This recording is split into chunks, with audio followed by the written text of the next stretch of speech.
I'm Glenn Rolfing, and today I'm here with Jordan Wright, who was in Dr. Lewis's public speaking class, and he is here today to share his experience of study abroad. So welcome, Jordan.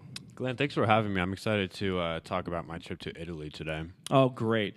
So give me a sense of why you felt it was so, well, first of all, why did you even go on the trip?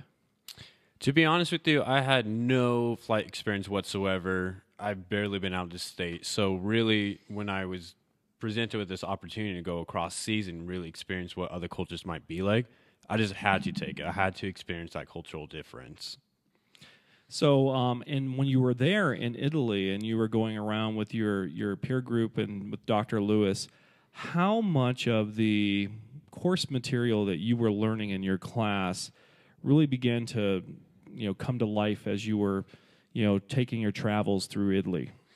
I would say 100% of the course material. Like you said earlier, I was in her communication course, and culture was a very important topic that we talked about nearly every day of the course.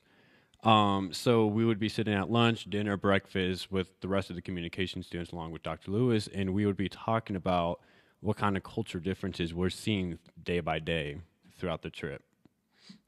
Great. What else did you get to experience while you were on your trip to Italy that just kind of maybe made it, that much more exciting as far as, just helping to supplement the class?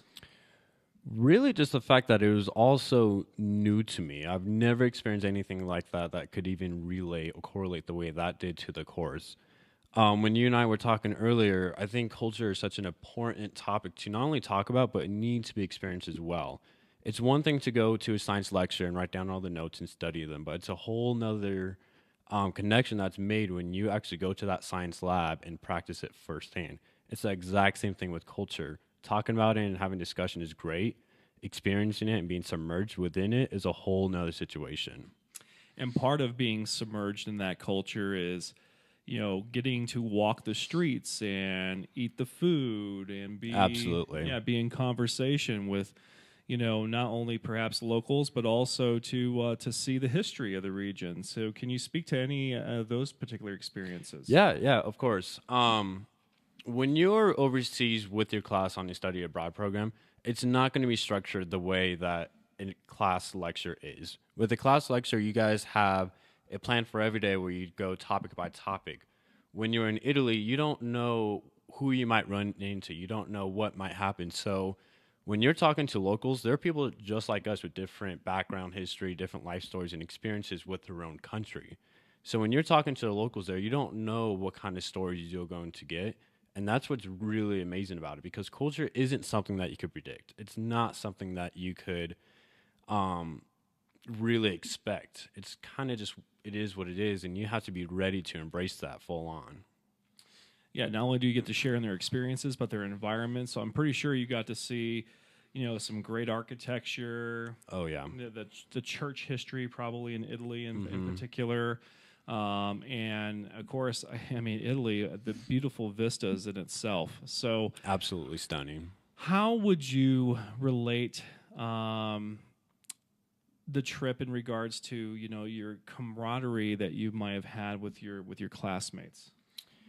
So beforehand, I really didn't know anybody on this trip. We were kind of separated by classes because I took my morning class. Others took theirs throughout the afternoon.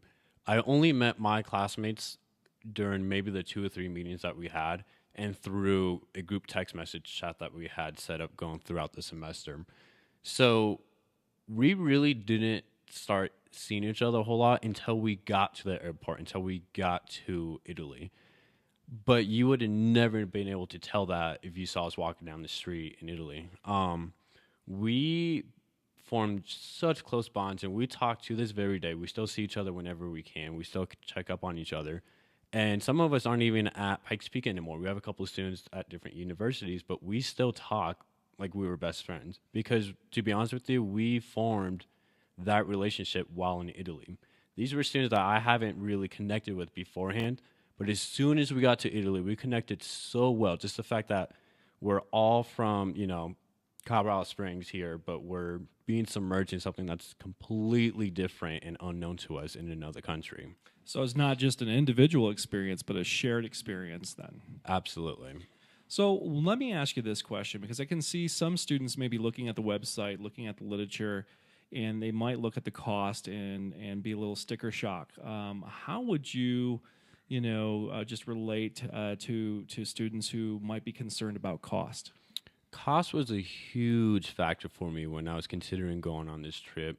And to be honest, I contemplated going on this trip for months just because of the cost. But after speaking with some of the instructors and some of the EF representatives, they have several options available to help fund this trip so students could still get that experience. They do not want costs. They don't want costs to be the reason that you don't go on an amazing trip like this. So personally, I used EF's payment plan. They have several payment plans that made it a bit easier for me to fund the trip. And I also knew of scholarships that students could receive to go on this trip as well. So between the school and EF, they make this trip as easy as possible to go on financial-wise.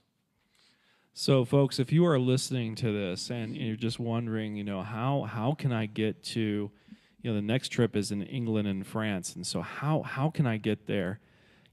Make sure that you just take the opportunity to read the literature, look at the scholarships that are available to you, talk to Joellen Becko, who is the head of the Study Abroad program, and get in contact with the faculty that are on the list, because they also can really help orient you and to EF and really get your really just an invaluable experience started.